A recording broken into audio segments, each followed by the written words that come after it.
Bien, jóvenes cachimbos, los saluda el profesor Rolando Rocha nuevamente aquí para desarrollar la semana 15ª destinada al tema del texto científico.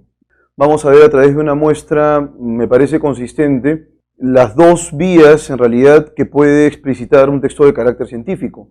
Verán, el texto científico en realidad puede tener dos formatos, por así decirlo. El primero de ellos tiene que ver con los resultados de una investigación sólida. Por supuesto que el primer texto que vamos a leer más o menos tiene esa línea. Lo cual quiere decir que producto del trabajo científico es posible que podamos publicar un producto, ya sea en un artículo de impacto, en alguna revista de publicación periódica, o probablemente en el capítulo de un libro. Entonces ese producto de la investigación es estrictamente un texto científico.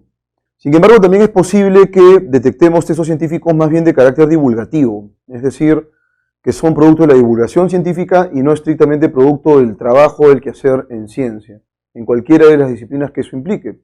Por consiguiente, el texto científico podemos encontrarlo, digamos, en esas dos direcciones. Desde, el primer formato, ¿qué es un texto científico? Es producto del quehacer científico en rigor. Pero ¿qué es el quehacer científico en rigor? No es sino, ¿no es cierto?, un conjunto de procedimientos que hacen posible arribar a hipótesis razonables, ¿no es cierto?, muchas de ellas sostenidas experimentalmente, otras de ellas no tanto. Lo cierto es que la ciencia se ocupa de fenómenos tanto empíricos, es decir, fenómenos que tienen un correlato con la realidad, como de fenómenos que no tienen un correlato empírico. Vean ustedes, les voy a dar un ejemplo concreto, a propósito del primer texto que vamos a desarrollar. De hecho, cuando se plantea la existencia de agujeros negros, no es que se haya visto un agujero negro. De hecho, recién este año es que se ha podido tomar una fotografía de uno de ellos. Y, sin embargo, la ciencia lo que hizo fue postular este objeto, al igual que las ondas gravitacionales que en algún momento planteó Albert Einstein, pero que no tenían un correlato directo con la realidad, pero eran parte, ¿no es cierto?, de estas predicciones. Eso nos hace ver en principio que la ciencia trabaja de forma muy rigurosa y que si algo caracteriza al quehacer científico es la capacidad predictiva. La ciencia se permite predecir fenómenos que podrían ocurrir y de los cuales no se tiene en realidad evidencia directa. La ciencia también es siempre tentativa. Toda hipótesis científica no es definitiva en absoluto. El científico sabe a la perfección que sus acertos, sus afirmaciones o hipótesis no son sino tentativas, en virtud de que éstas, y ahí voy a la tercera propiedad, son pasibles de refutación. Toda afirmación que se pueda refutar desde el punto de vista objetivo es una afirmación científica. Una afirmación que no tenga tal capacidad de refutación o de falsación simplemente no puede ser considerado como un marco de conocimientos de carácter científico. Entonces, la ciencia además nos permite establecer análisis muy rigurosos sobre elementos que superan nuestra intuición. Justamente nuestra intuición puede por ahí aventurarnos a cometer errores. Lo digo por lo siguiente, en la actualidad hay, por ejemplo, grupos de terraplanistas, de personas que están completamente convencidas de que la Tierra es plana. ¿Y cómo han llegado a esa afirmación? Han llegado a esa afirmación absurda, básicamente observando el horizonte, que es lo que ocurrió, por ejemplo, con Shaquille O'Neal, que es un basquetbolista norteamericano muy famoso, que en algún momento jugó en Los Ángeles Lakers. Y entonces él viajó con su automóvil durante largas horas y se dio cuenta que en todas esas horas de recorrido veía el horizonte plano y llegó a la conclusión apresurada e intuitiva de que la Tierra era plana. Bueno, lo que le puedo decir al respecto es que toda la información que nosotros obtenemos a través de nuestros sentidos siempre va a tener justamente eso, un carácter perfectible, un carácter imperfecto. Por consiguiente, lo que requerimos más bien son alternativas de medición un poco más sofisticadas. La ciencia justamente se encarga de eso. Lo que requerimos entonces, queridos cachimbos, es en rigor un marco de conocimientos objetivo y la ciencia nos brinda ese marco de conocimientos. Y es además una actividad bastante humilde, dado que sabe de antemano cuáles son las limitaciones que implica el quehacer científico. En primer lugar, el científico sabe que no va a obtener respuestas absolutas, eso no existe en ciencia. Y también sabe que toda verdad que él plantee es una verdad con limitaciones y por supuesto pasible de impugnación. Y eso es lo que hace del quehacer científico una actividad interesante y además desafiante. Lo que vamos a reconocer a continuación Son básicamente una serie de perspectivas que están asociadas con la propuesta científica y que van a poder darnos algunas luces acerca de cómo funciona el conocimiento científico. Entonces ya lo saben, la ciencia se caracteriza por ser predictiva, por plantear hipótesis que son siempre tentativas, por saber de antemano, ¿no es cierto?, que la propuesta que se está formulando no es una propuesta que permita obtener un conocimiento completo del universo. Eso es altamente improbable e imposible. Y además, una característica medular es que la ciencia plantea acertos que son refutables. Si no son pasibles de refutación, piénsese, por ejemplo, en una afirmación del tipo Dios existe. De una manera que se pueda refutar científicamente no es justamente una afirmación científica. Por consiguiente, mal haríamos nosotros en establecer una discusión de ese nivel respecto a una afirmación como ella. Y cuando ustedes evalúen marcos de conocimiento que señalen que no están involucrados dentro del procedimiento científico estándar, es porque son pseudociencias, así de concreto. El psicoanálisis quizás sea el ejemplo más palmario de eso, ¿sí? A continuación, jóvenes cachimbos, vamos a resolver 3 textos. Uno de ellos me parece que es un texto producto del quehacer científico y los otros 2 son más de divulgación, a fin de más o menos ver cuál es la estructura del conocimiento científico. Bueno, y aquí tenemos una definición concreta.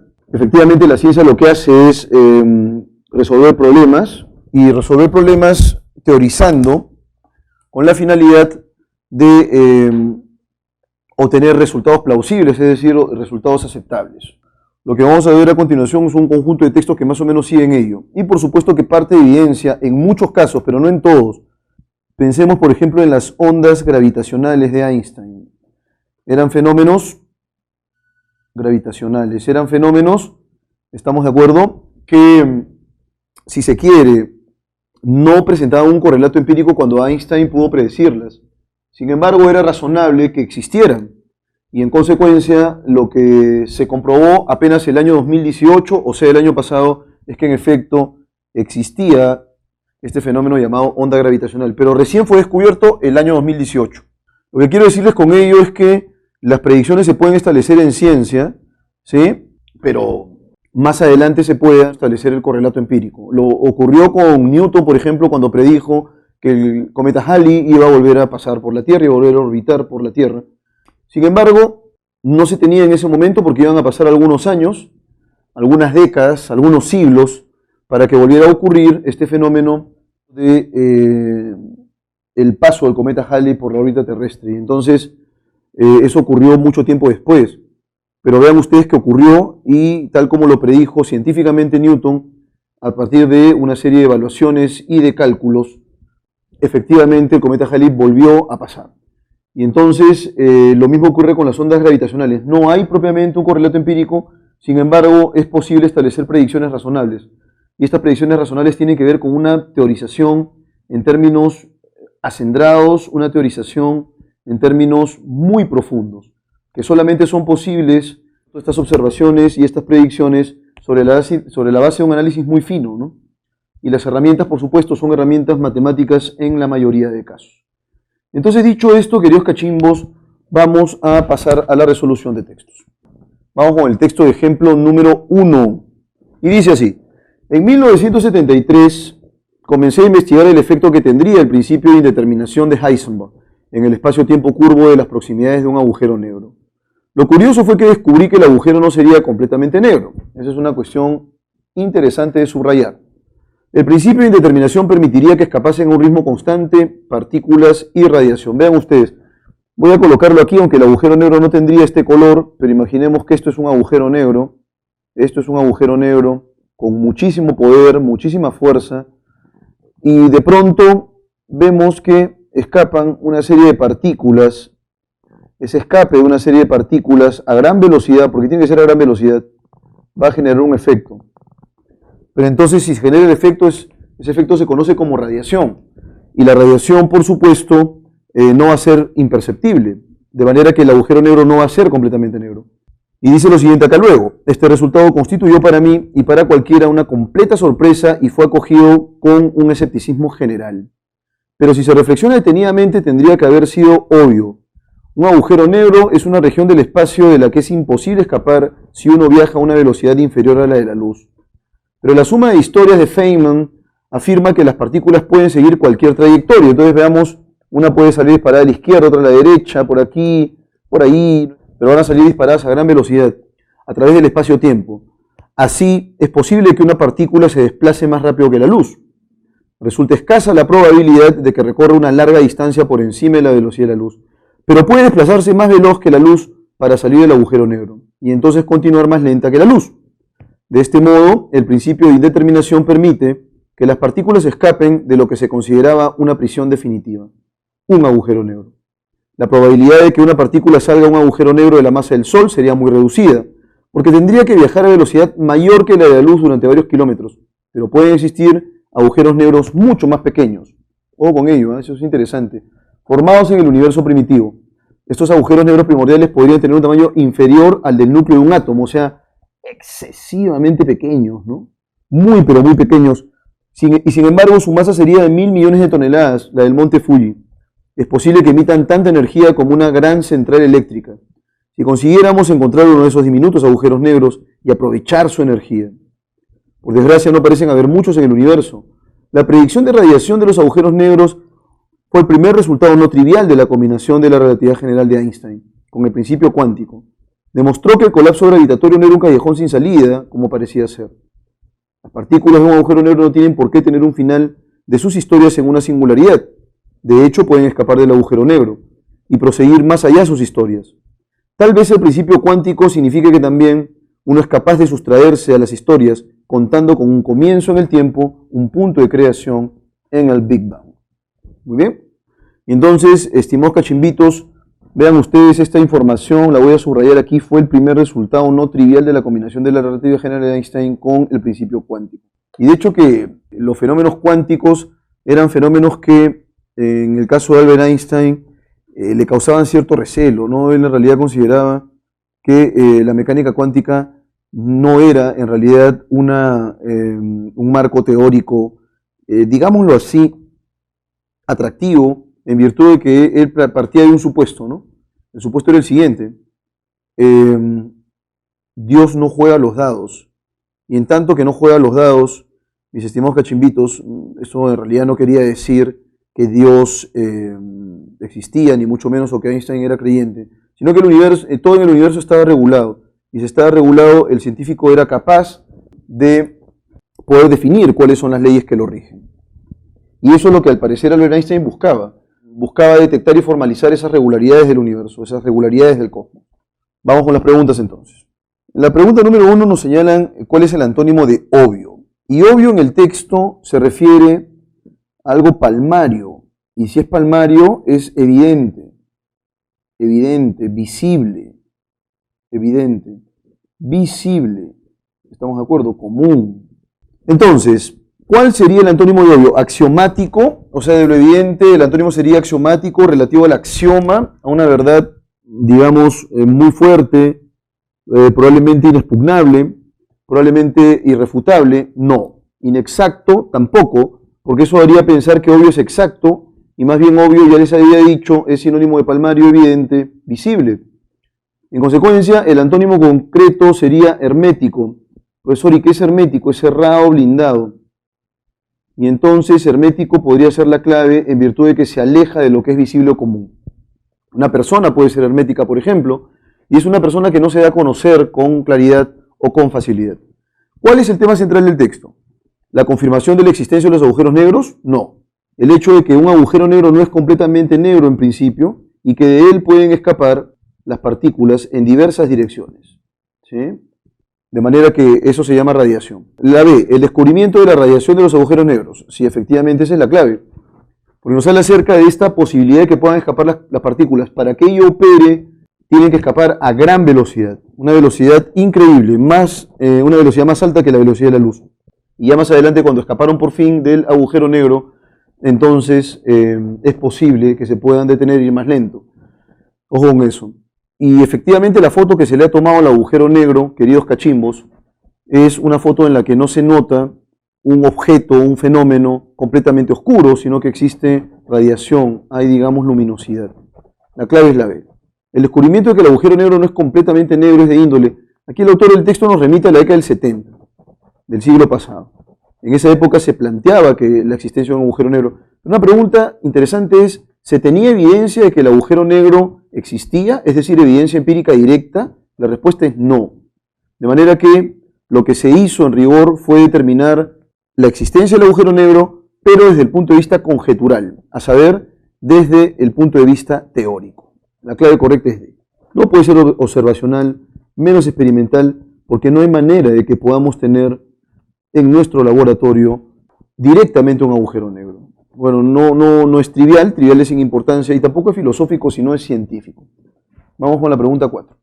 Resulta incompatible con el texto aseverar que la relatividad se puede combinar con la física cuántica. Sí, justamente un resultado de esa combinación es la posibilidad de que la radiación pueda escapar del agujero negro. Los mini agujeros negros son abundantes en el universo. Falso, hay pocos de ellos. Son mini agujeros negros del tamaño más o más pequeños que un átomo, ¿sí? Pero con una cantidad de energía abrumadora. Y no son abundantes porque son agujeros negros primordiales. La clave es la B. Para predecir que los agujeros negros pueden emitir partículas es fundamental cuál es el resultado final de la vinculación entre la mecánica cuántica y la teoría de la relatividad general. Es justamente la posibilidad teórica al menos de que los agujeros negros puedan emitir partículas. Ojo, esa emisión de partículas recibe el nombre de radiación. Y entonces, para predecir que los agujeros negros pueden emitir partículas es fundamental vincular, hacer la síntesis entre la relatividad general de Einstein y la física cuántica.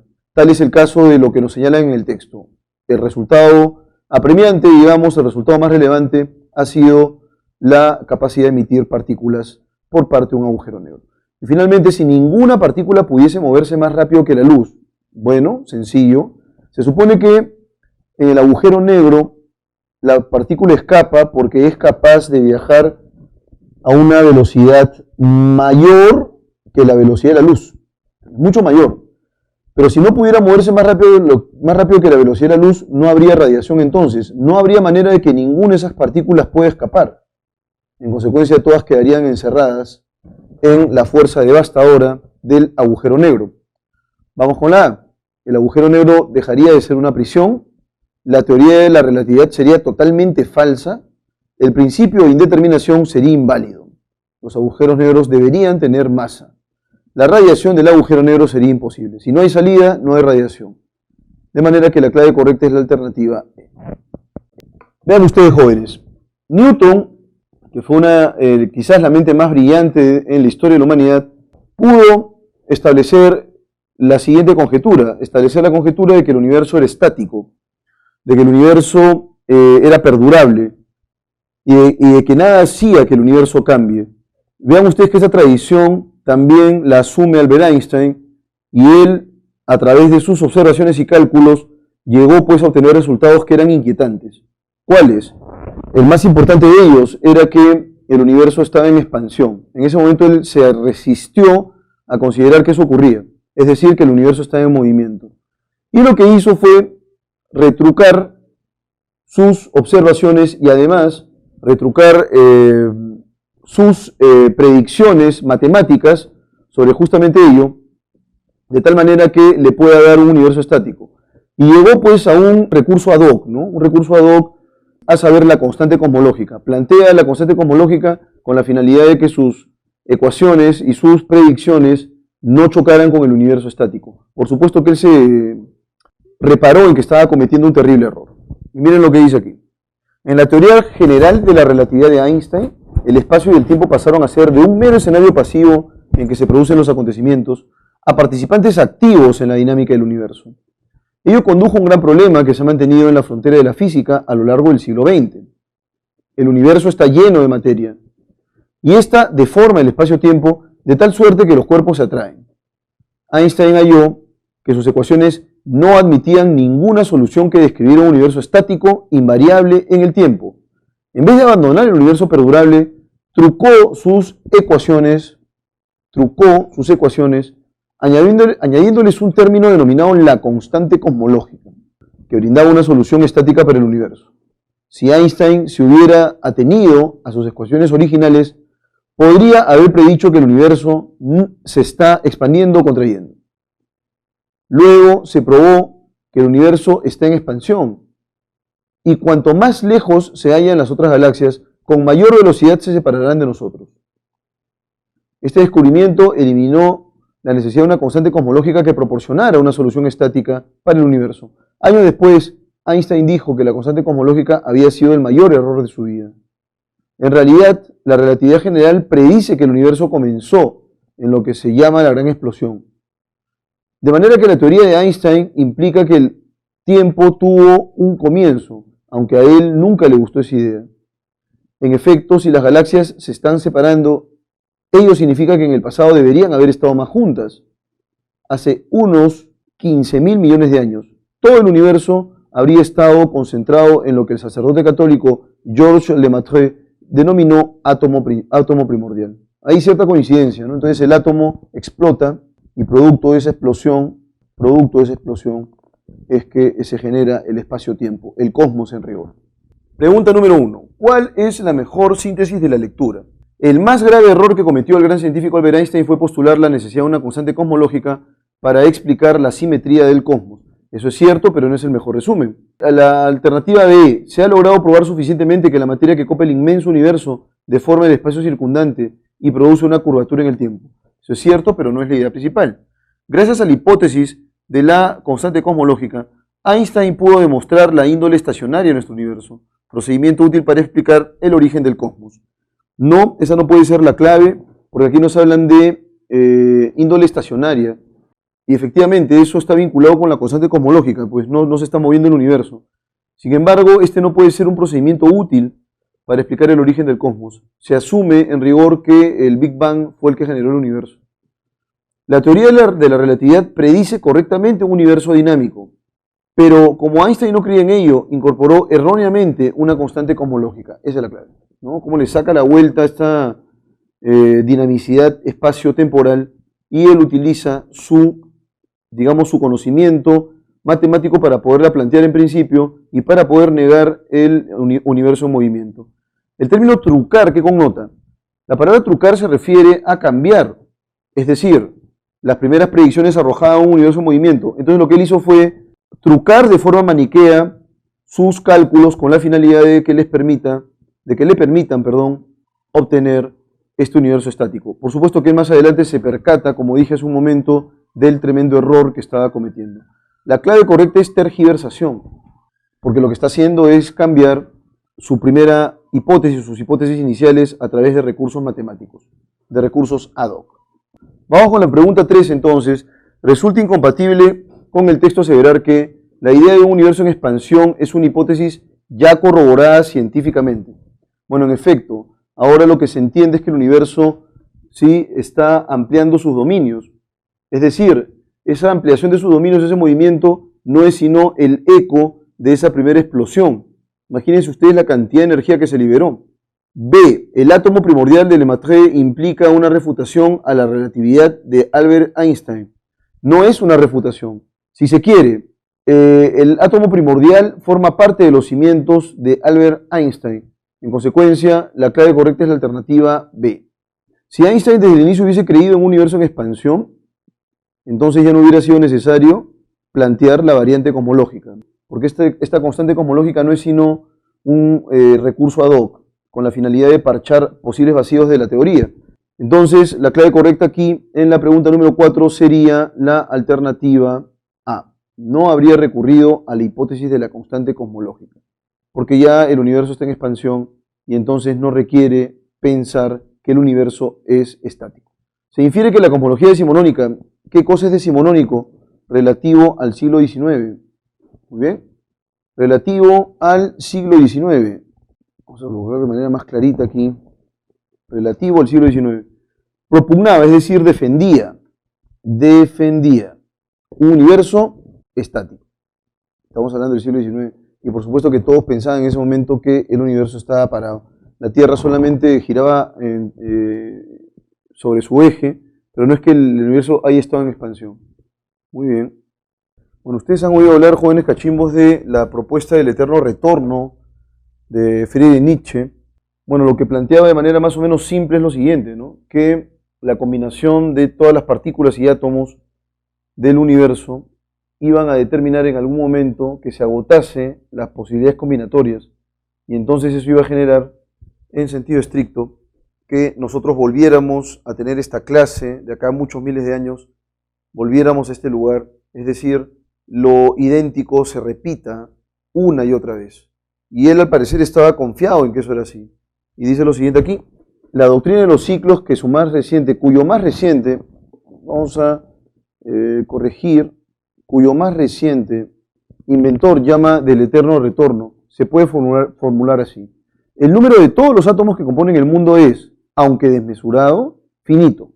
Y además, solo capaz, como tal, de un número finito, aunque desmesurado también, de permutaciones. En un tiempo infinito, el número de las permutaciones posibles debe ser alcanzado y el universo tiene que repetirse. De nuevo nacerás de un vientre, de nuevo crecerá tu esqueleto, de nuevo arribará esta misma página a tus manos iguales, de nuevo cursarás todas las horas hasta la de tu muerte increíble. Pero quiere decir que todos los eventos que te han ocurrido van a volver a pasar. Esa es la propuesta del eterno retorno. Ahora, ¿cómo sería posible que podamos establecer una combinación de tal forma que asumamos que los numerales son, o las posibilidades son finitas? No hay manera. Tal es el orden habitual de aquel argumento, desde el preludio insípido hasta el enorme desenlace amenazador. Es común atribuirlo al gran pensador alemán Friedrich Nietzsche. Conviene conseguir, siquiera de lejos, las sobrehumanas cifras que invocan. Empecemos por el átomo. El diámetro de un átomo de hidrógeno ha sido calculado, salvo error, en un 100.000.000º de centímetro. Imagínense lo pequeñísimo que es un átomo de hidrógeno. Concibamos un frugal universo compuesto de 10 átomos. Se trata, claro está, de un modesto universo experimental, invisible, ya que no lo sospechan los microscopios, imponderable, ya que ninguna balanza lo apreciaría, porque en realidad no pesaría nada, ¿no? Postulemos también, siempre de acuerdo con la conjetura de Nietzsche, que el número de átomos de ese universo es el de las maneras en que se pueden disponer los 10 átomos, variando el orden en que estén colocados. ¿Cuántos estados diferentes puede conocer ese mundo antes de un eterno retorno? La indagación es fácil. Basta multiplicar 10 por 9, por 8, por 7, por 6, por 5, por 4, por 3, por 2 y por 1. Prolija operación que nos da la cifra de 3.628.800. Si una partícula casi infinitesimal del universo es capaz de esa variedad, poca o ninguna fe debemos prestar a una monotonía del cosmos. Hemos considerado 10 átomos. Para obtener 2 gramos de hidrógeno, precisaríamos bastante más de 1 billón de billones. Hacer el cómputo de los cambios posibles en ese par de gramos, vale decir, multiplicar 1 billón de billones por cada uno de los números naturales que lo anteceden. Es ya una operación muy superior a la paciencia humana. Nietzsche podría replicar: yo jamás desmentí que las vicisitudes de la materia fueran cuantiosas, yo he declarado solamente que no eran infinitas. Esa verosímil contestación de Nietzsche nos hace recurrir a George Cantor y a su heroica teoría de los conjuntos.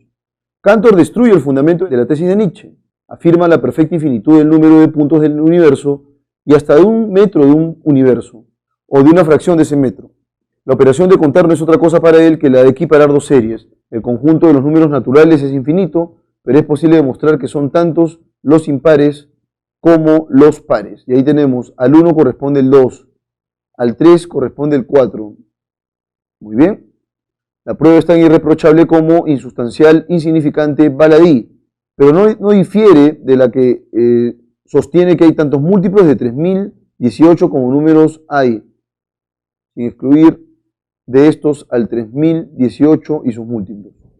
Al 1 corresponde el 3018, al 2 corresponde el 6036, al 3 corresponde el 9054, al 4 corresponde el 12072, al 3018 corresponde el 9.108.324 y al 6036 corresponde el 18.216.648, etc.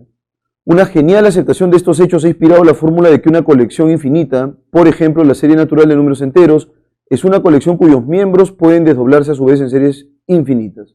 Mejor, para eludir toda ambigüedad, conjunto infinito es aquel conjunto que puede equivaler a uno de sus conjuntos parciales. La parte en esas elevadas latitudes de la numeración no es menos copiosa que el todo. La cantidad precisa de puntos que hay en el universo es la que hay en un metro, o en un decímetro, o en la más honda trayectoria estelar. El roce del hermoso juego de Cantor con el hermoso juego de Nietzsche es mortal para este último. Si el universo consta de un número infinito de términos, es rigurosamente capaz de un número infinito de combinaciones, y la necesidad de un regreso queda vencida, derrotada y derrocada. Primera pregunta.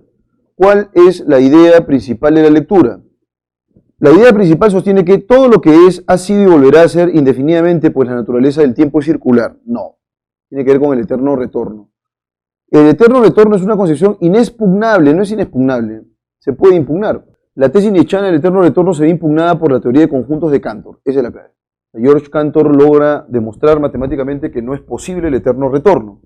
Ahora, la palabra insípido es falto de sabor, ¿sí? Insípido es falto de sabor, falto de sabor. Pero aquí se refiere al falto de sabor, no, se refiere a un suceso inicial en el que vamos a encontrar, queridos cachimbitos, vamos a encontrar combinaciones muy sencillas. Muy sencillas, eso se refiere a inicio insípido.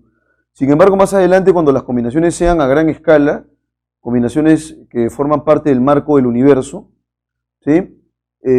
La palabra insípido se refiere o connota libre de sobresaltos, ¿no? Un inicio tranquilo, digamos. Eso es lo que hubiéramos podido colocar como sinónimo. Un enunciado incompatible con la concepción de conjunto infinito sostendría que un conjunto infinito posee una variedad de elementos sin término. En el conjunto de números naturales hay tanto pares como nones. Un conjunto infinito no puede contener a otro de la misma naturaleza. Tanto los naturales como los enteros constituyen conjuntos infinitos. Y finalmente, los números naturales pares son tanto como los múltiplos de 3. ¿Cuál sería, en este caso, la clave correcta?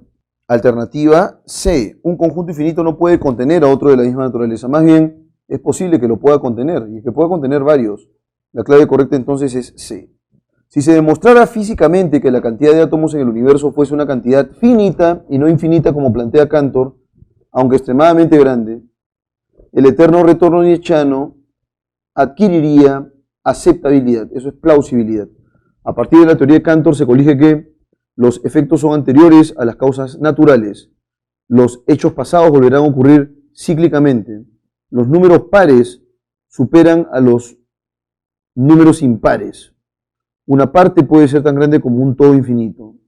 La operación de contar es imposible en matemáticas. Muy bien, ¿qué podríamos deducir? Los efectos son anteriores a las causas naturales. Los hechos pasados volverán a ocurrir cíclicamente, eso sería incompatible. Cantor más bien trata de recusar la propuesta nietzscheana. Los números pares superan a los números impares. Una parte puede ser tan grande como un todo infinito. Y finalmente la operación de contar es imposible en matemáticas. La clave correcta sería la alternativa D. Una parte puede ser tan grande como un todo infinito. Piensen, por ejemplo, en los 3 átomos de hidrógenos o en lo que significaría recopilar o establecer una operación sobre 200 gramos de hidrógeno. En realidad es una barbaridad, una cantidad excesivamente ingente. Bueno, vamos entrando entonces a la sección B, queridos cachimbitos. Aquí un texto acerca del Ministerio de Trabajo y Promoción del Empleo, MTP. Este ha venido dando luces acerca de un proyecto de ley que viene elaborando de manera interna para el fomento del empleo juvenil en el sector privado.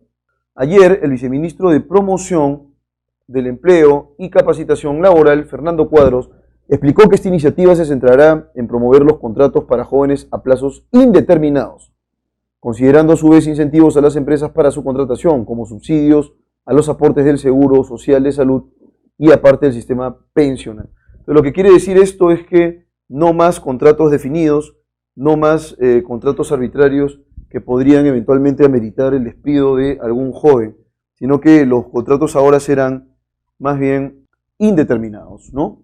Y ahora, ¿cómo se va a lograr eso? Porque a las empresas probablemente no les convenga. Bueno, el Estado va a subsidiar, lo que va a hacer es pagar el seguro, por ejemplo, de estos trabajadores jóvenes. Además, también eso podría incluso ampliarse hasta la AFP y ONP. Entonces dice lo siguiente aquí luego: si una empresa formal contrata jóvenes en planilla a plazo indefinido, va a poder hacer un descuento.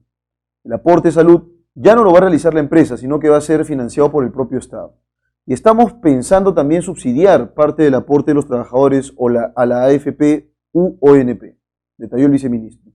Según Cuadros, el proyecto pondrá el foco en las contrataciones a plazo indefinido por los efectos positivos que esta modalidad tiene en el desarrollo de capital humano de las empresas y la productividad de las mismas.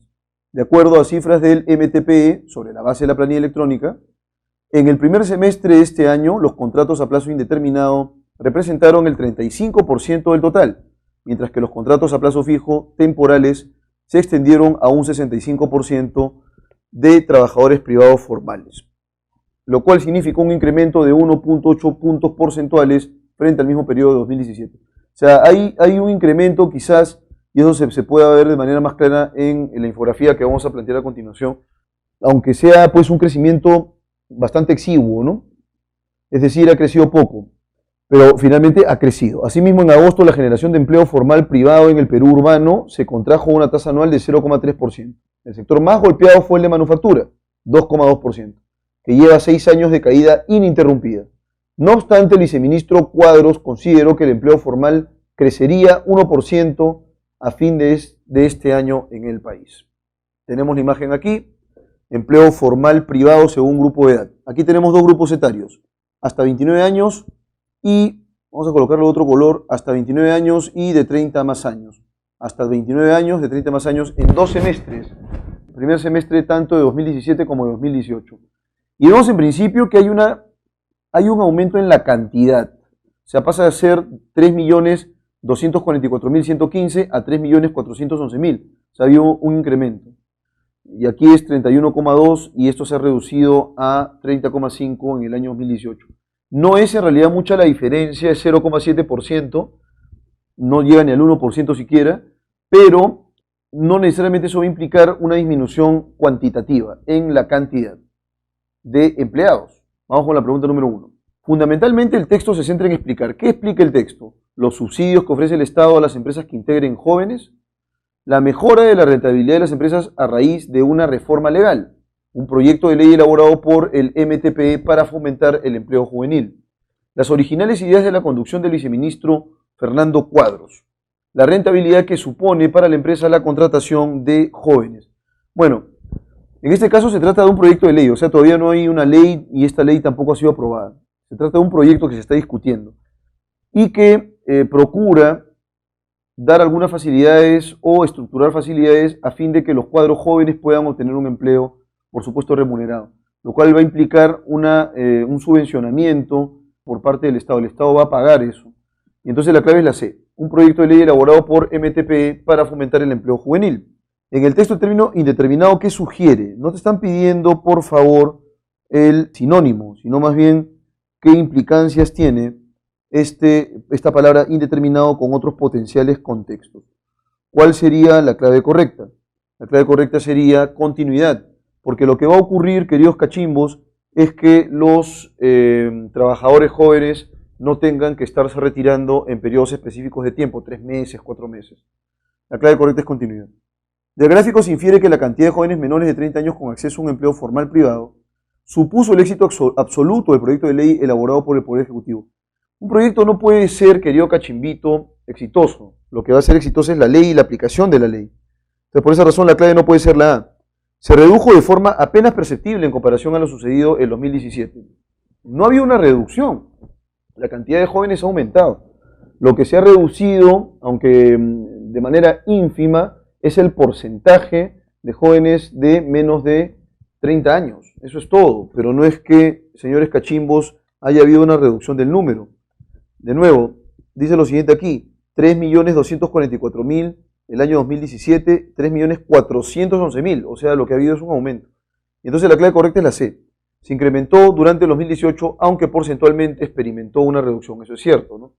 Uno diría, profesor, pero aquí en el gráfico pasa de, si se me permite, pasa de 31,2% en 2017 a 30,5%. Entonces hay una disminución. Y el asunto es que no ha habido tal disminución por una razón.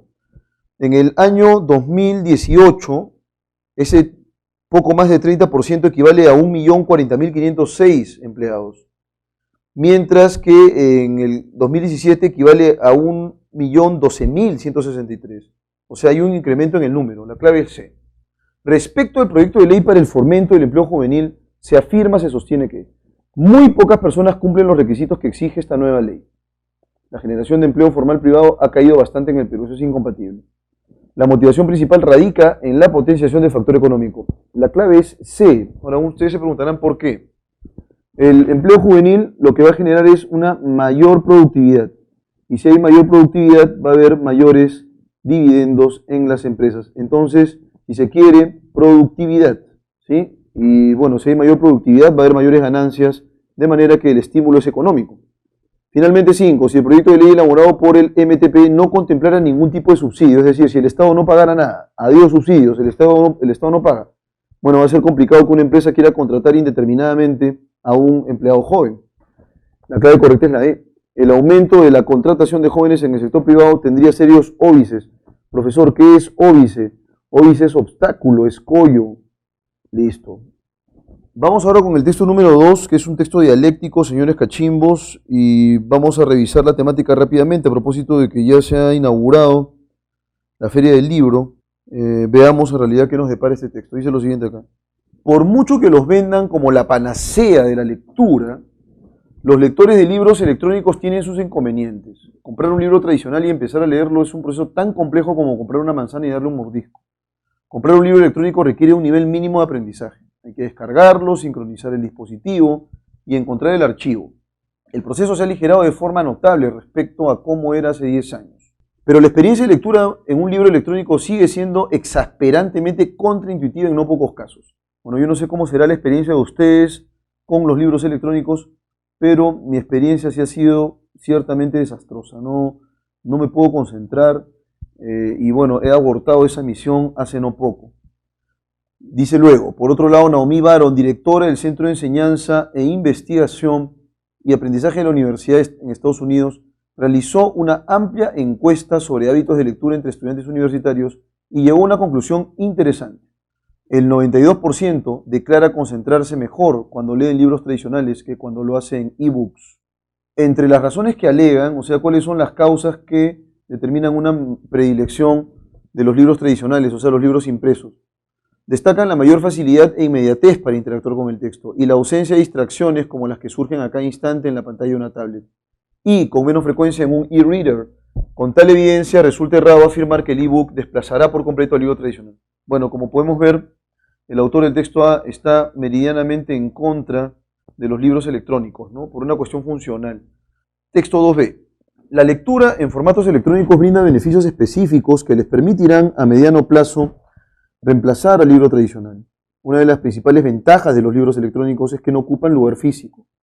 El lector sí que lo hace, evidentemente, pero en un único dispositivo se puede llevar una biblioteca entera sin que por ello ocupe o pese más. Además, se puede usar como dispositivo de lectura otros equipos digitales que tengamos que llevar igualmente, como un teléfono móvil, una tableta o un ordenador portátil. Los libros en formato electrónico también se consiguen a través de Internet. Y una vez localizados se descargan de forma prácticamente instantánea, con lo que no hay esperas y se puede empezar a leer de forma inmediata. Por otro lado, apostar por el libro electrónico reduce el impacto medioambiental. La realidad física de los libros en papel hace patente el consumo de recursos que supone su impresión y transporte. Para hacer libros hay que talar árboles, con los que producir papel para imprimirlos, y además se deben transportar desde su lugar de producción hasta el cliente final, lo que supone emisiones contaminantes y consumo de recursos no renovables como los combustibles de los vehículos.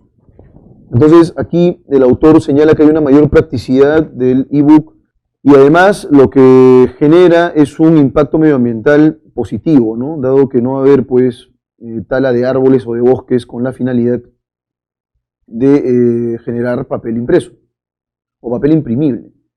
Entonces para el lector del texto B hay un panorama provechoso en el ámbito de los libros electrónicos. Vamos entonces con la primera pregunta. Si lo que señala el autor del texto B fuera completamente válido, se sigue que en un futuro inmediato los lectores desaparecerán. Bueno, no, más bien él considera que el ebook sería la mejor salida y que además va a tener una aplicabilidad de mayor impacto. El medio ambiente seguirá sufriendo una catástrofe. Todo lo contrario, más bien para el autor del texto 2b existiría un menor impacto medioambiental, sería más ecológico. El libro impreso llegará a un nivel de ventas superlativo. D. El libro electrónico debiera reemplazar al libro impreso. En los tiempos venideros, nadie ya leerá libros electrónicos. Bueno, yo insisto en lo siguiente, ¿no? Lo que el autor del texto 2b está planteando es que el libro impreso va a ser desplazado por el libro electrónico por una cuestión funcional y además de hecho que es mucho más práctico para el autor del texto 2b, pero además por el impacto medioambiental que genera la tala de árboles que a su vez devienen en papel. Entonces la clave correcta es dedo. El libro electrónico debiera reemplazar al libro impreso. La palabra panacea, ¿qué connota, queridos cachimbos? En realidad es un remedio. Y entonces voy a permitirme leer nuevamente, dice lo siguiente acá, por mucho que los vendan como la panacea de la lectura, es decir, van a permitir solucionar los decrementos en lectores que el mundo entero está evidenciando. Entonces va a ser solución. La clave correcta es la A. El autor del texto 2b basa su argumentación en consideraciones de índole, bueno, es ecológica en rigor, porque el impacto medioambiental que para él va a ser mucho menor, entonces la clave es casa ecológica. Finalmente, respecto a la investigación de Naomi Baron, expuesta en el texto 2a, es inconsistente sostener que la interacción fácil e inmediata con el libro tradicional favorece la concentración. Bueno, para el autor eso es cierto. Nos piden lo que es incompatible. Podría servir para rebatir la supuesta extinción del libro en papel por el libro electrónico. Los encuestados dijeron que el e-reader propicia una distracción permanente. La clave correcta aquí sería la alternativa C, porque en honor a la verdad lo que señala es que no todos los dispositivos de este tipo generan este problema de la distracción, ¿no? Digamos que va a haber de alguna manera las pantallas de tablet, va a haber algunas diferencias respecto de los e-readers, ¿no? Entonces la clave correcta es la C. Si la adquisición de libros en formato electrónico supusiera un procedimiento sumamente complicado que demandara una semana, lo que el autor señala es que es más funcional. ¿Por qué razón es más funcional? Es más funcional porque se descarga rápidamente, se lee al instante, no tienes que estar esperando por la compra, etcétera, etcétera. Pero ¿qué pasaría si más bien el proceso dura una semana? A. Los lectores verían potenciada su paciencia ante una situación semejante. Sus ventas empezarían a elevarse paulatinamente en los siguientes años. Sería imposible desplazar bibliotecas completas sin ocupar espacio extra. Sería inaceptable apelar a la inmediatez, vamos a colocar implausible, inaceptable, inadmisible, apelar a la inmediatez como prueba de su superioridad. Y esa es la clave justamente. No habría manera de asumir que este libro es superior porque digamos que es un uso inmediato, ¿no? La inmediatez no sería entonces un aspecto positivo. Even though, bueno, tanto el término though como even though podríamos traducirlo como aunque. Entonces aquí dice lo siguiente, ¿no? Aunque los astronautas do their jobs, yo podría traducirlo como trabajan, ¿no? Pero aquí sería literalmente do, que es hacer, hacen, their jobs, sus trabajos, este es el posesivo de tercera persona, miles away from Earth's surface, a millas de la superficie terrestre, de la superficie de la Tierra, they still, ellos aún, surface, vamos a colocar aquí superficie, they still rely on basic necessities we may take for granted. La palabra rely, que es un verbo, el verbo principal es este de aquí, es dependen aún, eso es still, todavía dependen on basic necessities, de las necesidades básicas, we may take for granted. Bueno, esta de aquí es una expresión, take for granted, que podríamos traducir como damos por hecho, ¿no? Dar por hecho sería en realidad. Pero aquí como el sujeto es el we de primera persona plural, damos por sentado. Take clean water, for example, tomar agua limpia, por ejemplo. Entonces, aunque los astronautas trabajan a miles de distancia de la Tierra, dependen todavía de necesidades básicas que nosotros damos por sentadas, ¿no? Por ejemplo, tomar agua limpia. How does, ¿cómo hace la NASA, ensure, este es el verbo. Entonces acá sería lo siguiente, ¿no? Ensure es asegurar. ¿Cómo hace la NASA para asegurar that the water astronauts drink is safe? Para asegurar que el agua astronauts drink que los astronautas toman is safe. Bueno, esa palabra sí no la hemos visto. La palabra safe, que es seguro. Es segura, ¿no? También podría ser apropiada. This question spurred the agency to create special water fillers in the 1970s to make certain astronauts had clean water in space. Esta cuestión, vamos a colocar aquí el spurred, voy a colocarlo aquí abajo que es el participio del verbo to spur, que es impulsar, ¿no? Empujar. Bueno, entonces aquí sería lo siguiente, ¿no? Esta pregunta impulsó a la agencia, profesor, ¿a qué se refiere con agencia? A la NASA, to create special water filters, a crear filtros especiales de agua en la década de los 70, para hacer que ciertos astronautas tuvieran clean water, agua limpia, in space, en el espacio. Bueno, entonces partimos del hecho de que los astronautas, por más que estén lejos de la Tierra, tienen que hacer actividades básicas, por ejemplo, tomar agua limpia. Y ahora, ¿cómo hacemos que la NASA pueda proveerlos a estos astronautas de agua limpia? Bueno, uno diría ya pues que lleven agua. En realidad eso no tendría mucho sentido. Lo que más bien asegura la NASA es utilizar ciertos filtros con la finalidad de reciclar el agua. Vamos a ver cómo funciona esto. Working with Umpqua Research Company, trabajando con Umpqua Research Company, que es una compañía, en Oregon, NASA crafted filter cartridges that use iodine to clean water supplies from the shuttles. La palabra shuttle es una palabra que ya hemos visto, así que vamos a empezar por ahí. Una palabra que hemos visto en el texto acerca de la basura cósmica. Shuttle es transbordador. Entonces aquí sería lo siguiente, ¿no? Trabajando con la compañía Umpqua Research en Oregon, la NASA ha elaborado el craft, vamos a colocar aquí el verbo, ahí está el participio pasado también, crafted, es hacer a mano, ¿no? Hacer a mano o elaborar. Vamos a utilizar esta segunda acepción. ¿Elaborar no qué cosa? Cartridges, la palabra cartridge es cartucho.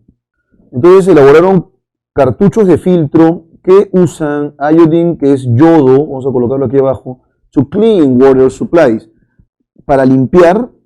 ¿Recuerdan la palabra supply? No estoy seguro si acá está la forma en singular, pero la coloco, esta la hemos visto la semana pasada. Supply es suministro. Entonces, para limpiar los suministros de agua, from the shuttles, de los transbordadores.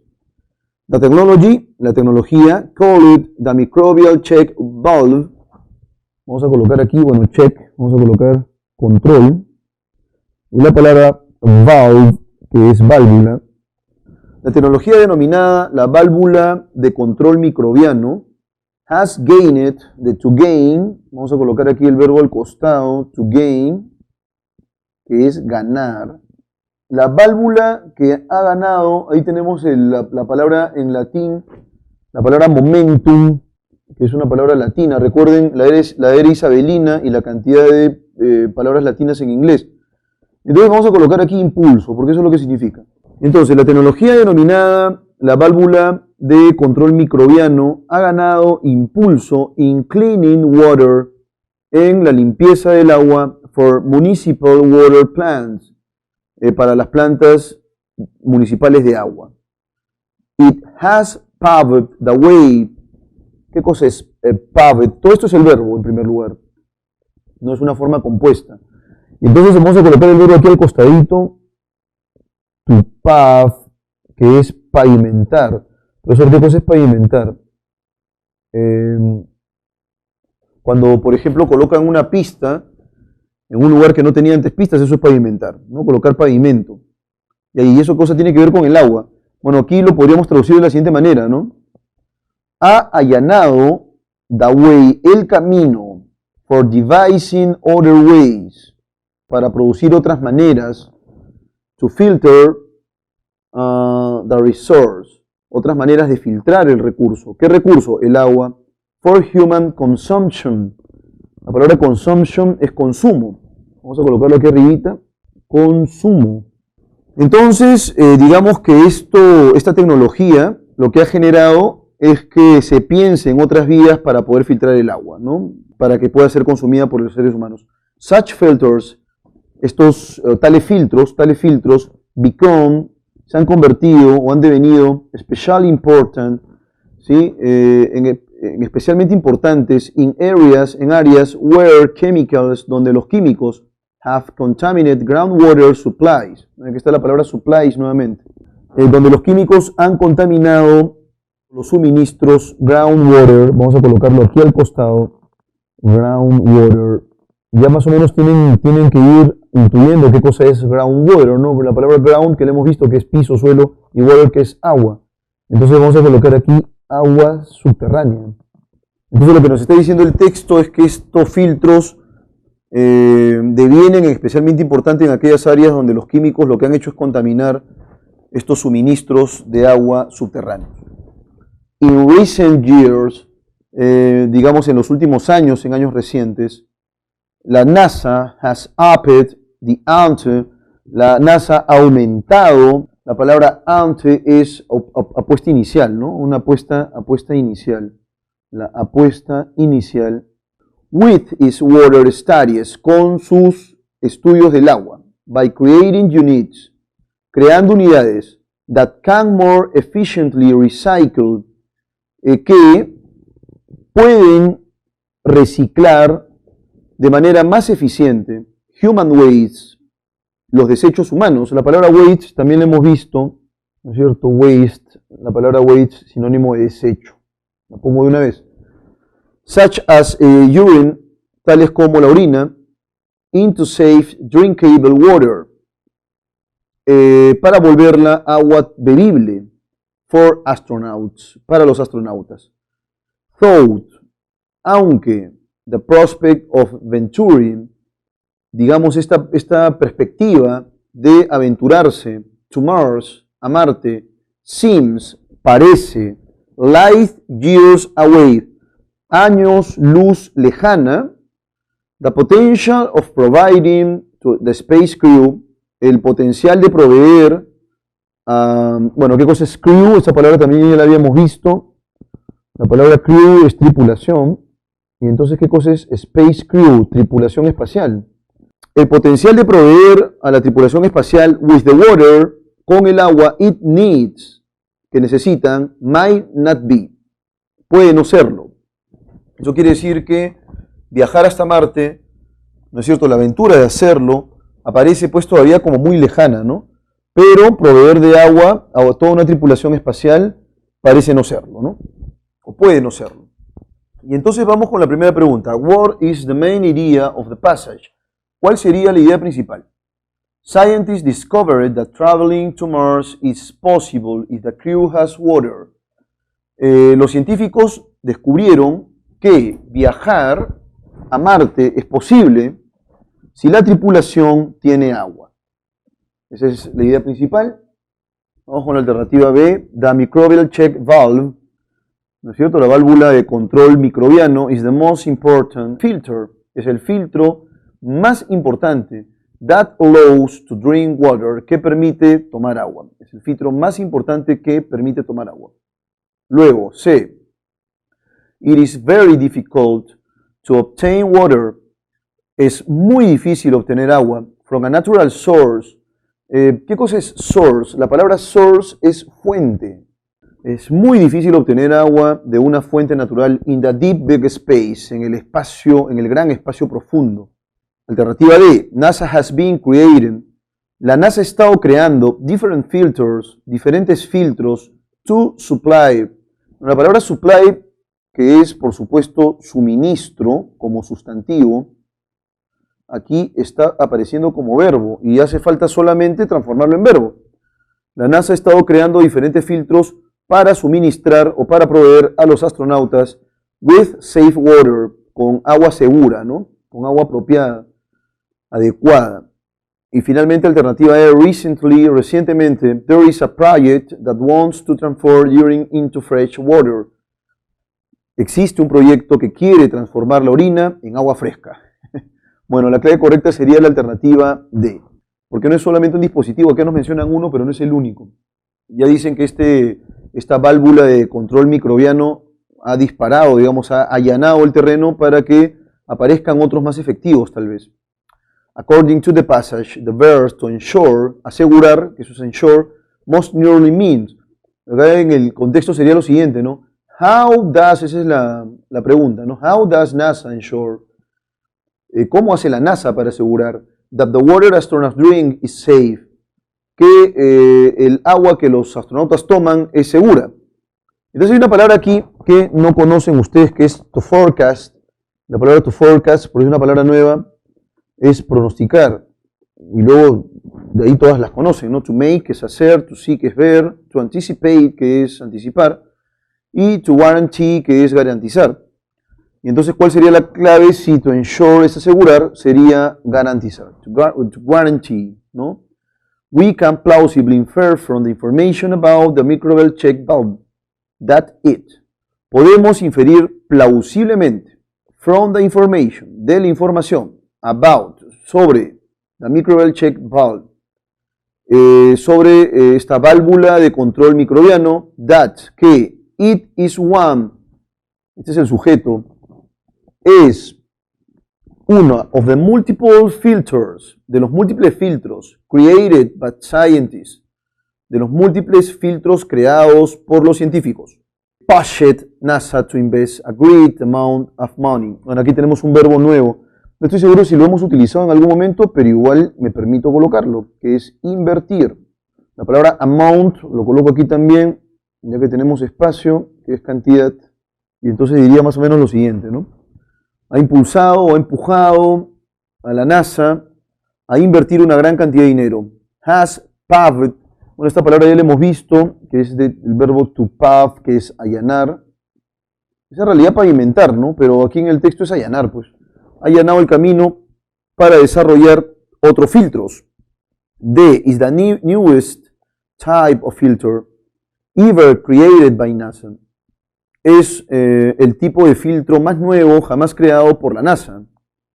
Has to be used in every kind of travel to space.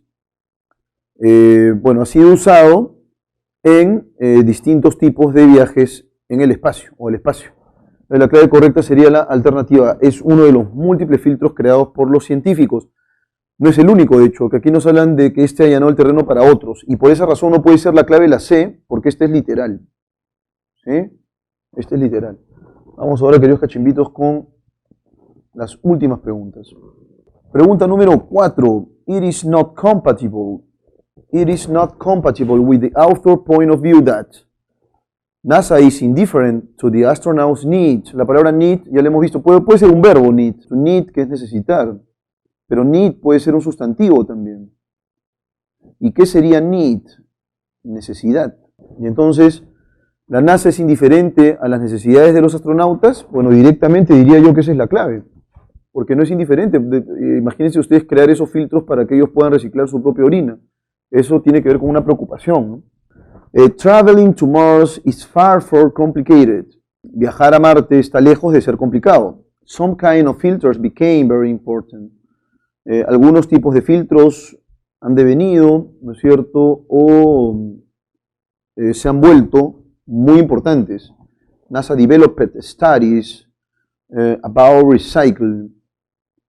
Los estudios desarrollados por la NASA sobre el reciclaje. O la NASA ha desarrollado estudios sobre el reciclaje.